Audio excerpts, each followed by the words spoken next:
71 people gone in 7 minutes. A team celebrating their greatest moment, then silence. Only the wind. This is the story of how death tried to end a dream, but somehow, impossibly, the dream refused to die. November 28, 2016, the city of Chapecoense, Brazil. Population 200,000. A working-class town carved from the forest, closer to Argentina than Rio's beaches. Nobody knew this place. Nobody cared about their football club. Until 2016. Chapecoense, formed in 1973. They'd crawled from the 4th division to Brazil's top flight between 2009 and 2013. Not with money, not with star players, with heart, with a tightly knit group of dreamers who refused to accept their place in the shadows. And then, the impossible happened. Copa Sudamericana semifinals against San Lorenzo of Argentina, one of South America's giants. Chapecoense won. They were going to the final, the biggest match in their 43-year history against Atlético Nacional in Medellin, Colombia. The locker room after that semifinal win? Pure joy. The players, staff, families, all together. They're banging on locker doors, chanting, "Vamos Chape, vamos Chape, let's go Chape." The video of that moment would become haunting, because 5 days later, they went. A local news crew captured them before takeoff. Watch their faces, gleeful, excited. They're going to play for a continental championship, a team from nowhere about to stand on South America's biggest stage. Flight LaMia 2933. Departing Santa Cruz, Bolivia at 6:18 p.m. local time. Destination, Medellin. On board, 77 people. 22 players, 23 staff members, 21 journalists. The entire soul of Chapecoense packed into one charter plane. One player had delayed departure. He wanted his video game retrieved from cargo. Just a few minutes. What's a few minutes? Those minutes meant they'd miss their planned fuel stop in Cobija. The airport would be closed when they arrived. The pilot decided to skip it. They'd fly direct. It would be fine. It wasn't fine. 3 hours into the flight, 9:16 p.m., a warning light, low fuel. They're 180 nautical miles from Medellin, only 177 miles from Bogotá, Colombia's largest airport. The logical choice? Divert to Bogotá. But they don't. The pilot presses on toward Medellin, the team's destination. The final is there. They're so close. 9:30 p.m. The plane begins its descent. Then air traffic control makes an announcement. Another aircraft, a flight from Bogotá to San Andres with a fuel leak, is being diverted to Medellin. It has priority, emergency situation. LaMia 2933 is ordered into a holding pattern. Circle, wait your turn. For 2 circuits, the Chapecoense plane orbits in the sky, burning fuel it doesn't have. The engines are drinking from an empty tank. One of the survivors, Neto, would later describe having a nightmare days before. He told his wife about it. He was on a plane, at night, heavy rain. The plane shut off. It fell from the sky. He walked out onto a dark mountain, everything black. He sent his wife a message from the airplane, "Pray to God to protect me from that dream." 9:52 p.m. The first engine flames out, then the second, then the third, then the fourth. Total electrical failure. The plane goes dark, no power, no engines, just the sound of wind screaming past the fuselage. The passengers feel it, the sudden silence, than the descent, not controlled, falling. Goalkeeper Danilo, according to reports, had time to send one final message. Radio personality Raphael Hensel clutched his recorder. Players grabbed armrests. Some prayed, some screamed, some went quiet. At 10:15 p.m., LaMia 2933 slammed into a mountainside near La Union, Colombia. 71 people died on impact or within hours. The plane scattered across 100 meters of mountain terrain. Heavy fog, Colombian Air Force helicopters couldn't land. First responders took 2 hours to reach the crash site. They arrived expecting no survivors. But then they heard voices. 2 a.m., November 29th, Alan Ruschel arrives at the hospital. First survivor, a defender, spinal cord injury. 5:40 a.m., Neto, a winger, found buried under wreckage. He'd been there for almost 10 hours, rain pouring down on him. 7 broken ribs, in a coma for 9 days. When doctors woke him, he asked about the game. He thought it was the next day. He thought everyone was okay. The doctor had to tell him, that wasn't a dream, Neto. The Chapecoense plane crashed. Neto couldn't process it. If I'm alive, everyone's alive. That's what he thought. How can you survive a plane falling from the sky? This doesn't make sense. The doctor told him, you are not supposed to be alive. It is only because of God that you are here. Jackson Follman, goalkeeper, rescued, right leg amputated below the knee to save his life. He'd never play football again. 3 flight attendants survived. Raphael Hensel, a radio commentator, survived. An aircraft technician named Erwin Tumiri survived. 6 total, out of 77. Goalkeeper Danilo was initially reported alive, taken to hospital. But the hospital later clarified he died in the crash. The confusion added another layer of cruelty to families waiting for news. The investigation revealed the unthinkable. The plane had run out of fuel. The pilot, who was also a co-owner of LaMia Airlines, had taken off without enough fuel. He'd done this before, multiple times, on previous flights, including one carrying the Argentina national team just weeks earlier. He'd been lucky until he wasn't. LaMia's insurance had lapsed for non-payment. The airline was operating on borrowed time, cutting corners, gambling with lives. When the families asked why, there was no good answer, just negligence, just greed, just a pilot who thought he could make it. December 3rd, 2016, Chapeco, Brazil, Arena Conda Stadium. It's raining, not drizzling, pouring, torrential rain that feels apocalyptic. Brazil's president said, this rain must be St. Peter crying. 50 coffins, draped in white, wrapped in plastic to protect them from the downpour, brought in on military trucks. Brazilian Air Force C-130 Hercules aircraft flew them from Medellin. 20,000 people packed inside the stadium, another 80,000 outside. That's half the city's entire population. All of Chapeco came to mourn.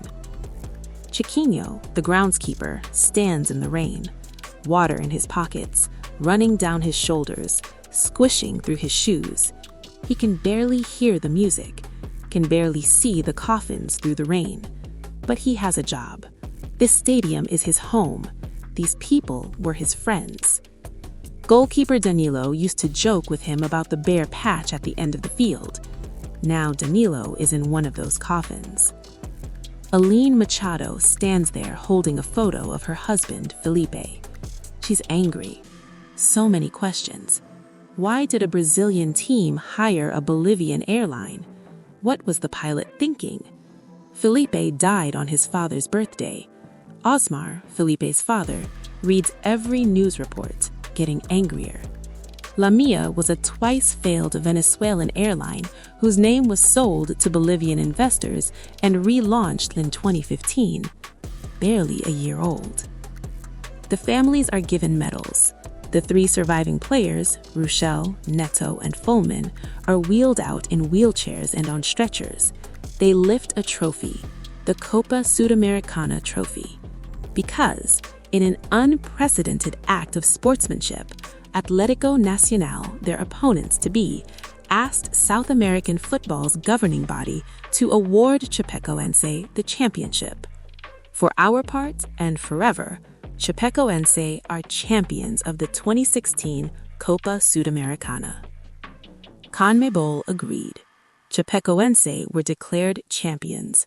$2 million in prize money, qualification for the 2017 Copa Libertadores. All of it given to a team that no longer existed. 7 days after the crash, Coach Wagner Mancini gets a phone call. Would he be willing to coach Chapecoense? A team with no players, no staff, just ghosts and memories. He agreed within 5 minutes. The club had to rebuild from nothing. 24 new players signed in weeks. Rival teams across Brazil offered to loan players for free. Manchester United sent condolences. Barcelona, Real Madrid, Liverpool, the entire football world mourned. FIFA 17 gave every player the Chapecoense emblem for free in Ultimate Team, a tribute, a memorial. The Brazilian Football Confederation offered Chapecoense a deal, protection from relegation for 3 years, no matter where they finished. The club refused. They didn't want charity. They wanted to earn their place. January 21st, 2017, 54 days after the crash, the rebuilt Chapecoense plays its first match against Palmeiras, the reigning Brazilian champions. Arena Condá is full. Chiquinho spent hours making the fields perfect. It's a new team, strangers wearing the green jerseys. Even the team dog Petico hasn't been seen since the tragedy. Maybe the dog doesn't recognize the new players either. Rafael Hensel, the radio commentator who survived, walks back into his booth. 7 broken ribs still healing. He sits in his seat and pauses. Thinks of Renan Agnolin, who sat next to him on the plane. Then he puts on his headset. Before the match, the 3 survivors are brought onto the field. Fulman in a wheelchair, 1 leg gone, Neto, still recovering, Alan Ruschel, who'd walked out of the Colombian hospital after 3 weeks. They lift the Copa Sudamericana trophy together. 20,000 people in the stadium, all crying, all chanting, "Vamos Chap! Vamos Chap!" The match begins. Palmeiras scores in the 11th minute. Fans worry. But 2 minutes later, new defender Douglas Growley, who once trained at Chapecoense's academy, scores. Final score, 2-2. A draw against the champions. It's not a win, but it's a start. Against all odds, Chapecoense stays in Brazil's top division. They outperform bigger teams with larger budgets and more fans. They do it again. The fairy tale continues. But football is cruel. Financial problems mount, internal struggles, the weight of expectation. In November 2019, exactly 3 years after the crash, Chapecoense is relegated to Serie B for the first time since 2013. The coach apologizes to fans. Chapecoense are now going to rebuild. Chapecoense are going to come back stronger. The world shuts down. COVID-19 pandemic. All Brazilian football stops for 4 months. Players aren't getting paid.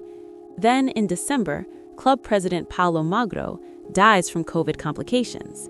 Another death, another loss. Alan Ruschel, the only crash survivor still playing, keeps going.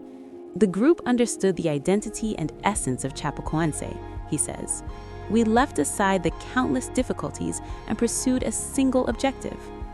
January 12, 2021. Chapecoense secures promotion back to Serie A with a 2-1 victory over Figueirense.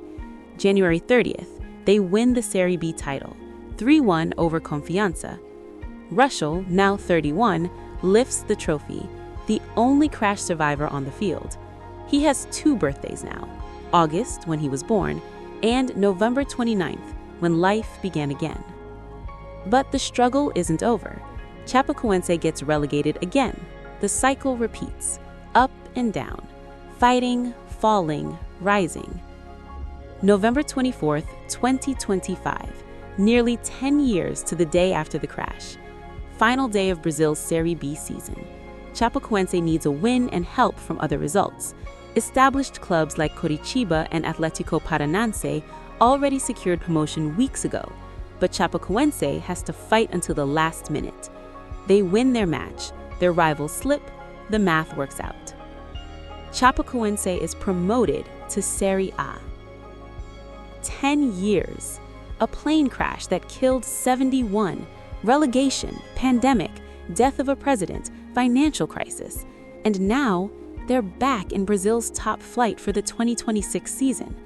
The team that died has come back to life. Alan Russell played recently, the warrior who refused to quit. In August 2017, he returned to the field in a friendly against Barcelona at Camp Nou, a fundraiser for the families. He started as captain, played 35 minutes. Barcelona won 5-0. Lionel Messi, one of the greatest ever, shook his hand. The greatest player in history, honoring a man who survived the impossible. Jackson Fulman got married. His best men? Neto and Russell, the 3 survivors, bonded forever by what they endured. Fulman works with the club in other capacities, one leg gone, but his spirit intact. Neto rehabbed for years working towards a comeback, the man who spent 10 hours buried under wreckage in the rain, who was told he shouldn't be alive. Rafael Hensel, the radio commentator who survived, returned to his booth, 7 broken ribs still healing.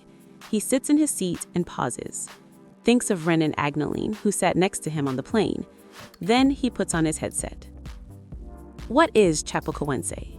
It's not just a football club. It's proof that some things refuse to die. That when the world says it's over, humans say, not yet. 71 people lost their lives because someone cut corners, because profit mattered more than safety, because a pilot thought he could cheat physics. But those 71 didn't die in vain. Their families got compensation. The airline was shut down. Regulations were scrutinized. And Chapecoense kept going. The jerseys worn by the 3 survivors, numbers belonging to Russell, Neto, and Fulman, were reserved for them. The only ones that can wear those jerseys are them, the club said. A promise, a tribute. The locker room chant, Vamos Chap, became an anthem of resilience. The world learned about a small city in southern Brazil, about a team that represented hope.